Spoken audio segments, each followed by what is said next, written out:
Well, folks, the 19th of July 2022 will probably go down as the worst day that I can remember in the UK for the longest time. Holy hell, man. Like, when I stepped out today at midday to get me and my mum lunch, it was just past the 100-degree mark.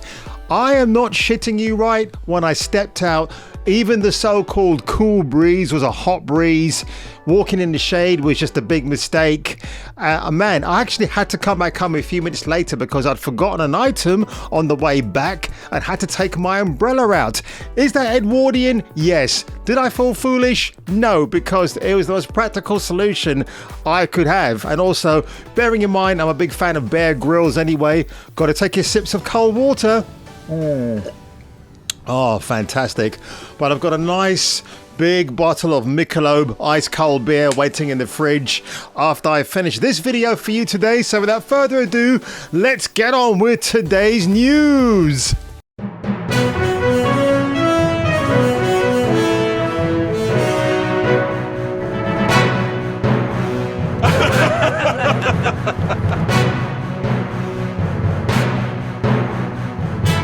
Now, before I get into the main article, which did make me laugh so much, I had to actually tackle this one very quickly. So, tennis legend Martina Navratilova gets mobbed for denouncing the University of Pennsylvania's decision to nominate Leah Thomas for NCAA's Woman of the Year award. Of course, if you don't know who Leah Thomas is, I'll go into this very quick article. So, Martina Navratilova is currently facing some social media backlash after denouncing the Uni of Pennsylvania's decision to nominate transgender swimmer William Thomas, who identifies as Leah, for the National Collegiate Athletic Association's Woman of the Year award, which obviously seems like a bit of a joke at this time and age that we're living in. So yeah, born a male, Thomas has sparked a heated debate about transgender athletes competing in women's sports after taking first place at the 2022 NCAA Division I Women's Swimming and Diving Championships on the 500-yard freestyle event earlier this year. Of course, if you don't know, biological men have a stronger lung capacity than women do, so he, she, they, whatever, has that advantage to beat the biological women in their swimming team. It's an absolute joke. I'm going to say his swimming team because we know it's really a he, not a she. So Navratilova had this tweet which says, "Not enough fabulous biological women athletes, NCAA, what is wrong with you?" And I think Navratilova is absolutely spot on with that comment. Yes, Navratilova is famously gay, so what? Nobody cares. Doesn't stop her from being the champ and the legend in tennis that she is. And for her to come out and say that, it takes a lot of gusto. Obviously, she doesn't give a crap about the crazy lunatic lefties on Twitter and elsewhere in a social media hub. So good for her for actually saying that. We need more people like her to come out and say that. But also, I need to talk about this because I did a review last week. Wait until you hear this. Netflix's Resident Evil is the biggest disgrace to the franchise so far. What, you mean ever? And you got Ella Balinska looking clueless in that thumbnail because, yes, why? What else was her character meant to do? Clueless this, clueless that. Let's talk about feelings because apparently action girls and action franchises have to take a big chunk of an episode and talk about their feelings. I mean, you can watch Sex and the City for that, and back in the original series, it did it with a lot of style and panache, something I like to say every now and then. So 7 months ago, and this is Jacob Smith, I've covered their articles before, I reviewed what I thought at the time was the worst Resident Evil property ever made. And yes, I'm including the six awful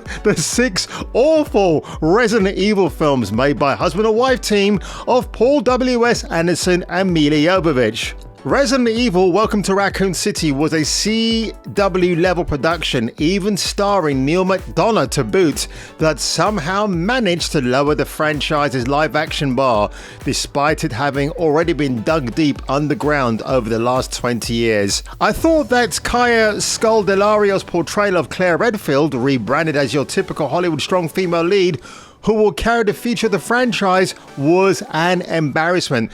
Yeah, I mean, the thing is, Kaya was kind of better in Skins, that Channel 4 TV series, but it felt like they rolled her off a production line of action females who just look ordinary. She's not Sienna Guillory from Resident Evil Apocalypse when she played the live action version of Jill Valentine for the first time, and I thought she was great.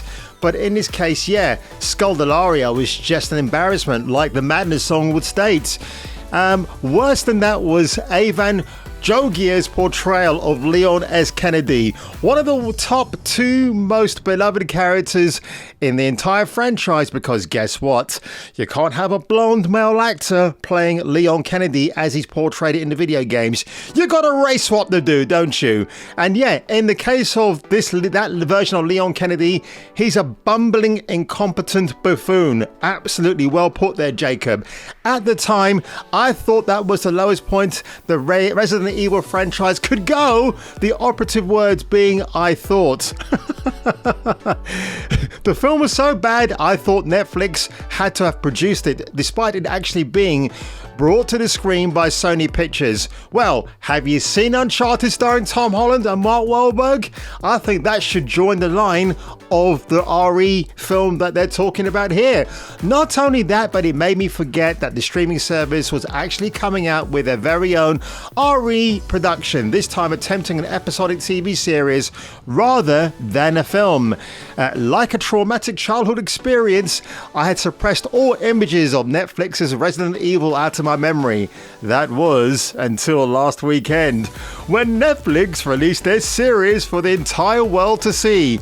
And more than anything, what caught my attention were the reactions of utter disgust and embarrassment from longtime fans of Capcom's iconic video game series. The fan reception to clips and screenshots of the show was so scathing that it made me do something I never do: sit down and watch a Netflix series. That's why I'm giving up Netflix very, very shortly. I've actually switched over to Now TV, and yeah, Now TV is linked to Sky TV, but honestly, the box sets I can watch on there and some other good shows like 100 Foot Wave, and by the way, Baba Ganoush, thanks for that. I'm really enjoying that series so far. I'd rather pay $9.99 a month for that than the garbage I'm getting from Netflix at the moment. Yeah, I mean, Gossip Girl is disguised as Resident Evil, the adaptation. Gossip Girl was better in it for its time, absolutely. I used to watch that show back then because Blake Lively, before she became Mrs. Ryan Reynolds, was something of a bit of a hoo-hoo to watch. Resident Evil's notorious villain is played by Lance Reddick, the guy, yeah. Now don't get me wrong, Reddick is an amazing actor, but he's horribly miscast in this role as Albert Wesker. I've gone over a previous video about that before. Yes, Lance Reddick has always been a great actor. Why he chose to accept the role of Albert Wesker, maybe he wasn't told the full details about what the character or who the character actually is in video games lore for RE. I've heard a rumor that, I've heard rumor that not only did Reddick really want the role, but the showrunners just couldn't bring themselves to tell him no. What? If true, anyone who refused to push back against the actor's wishes could be fired, as he is not Wesker. The show's focus is on Wesker and his 2 sassy teenage daughters. Oh my god.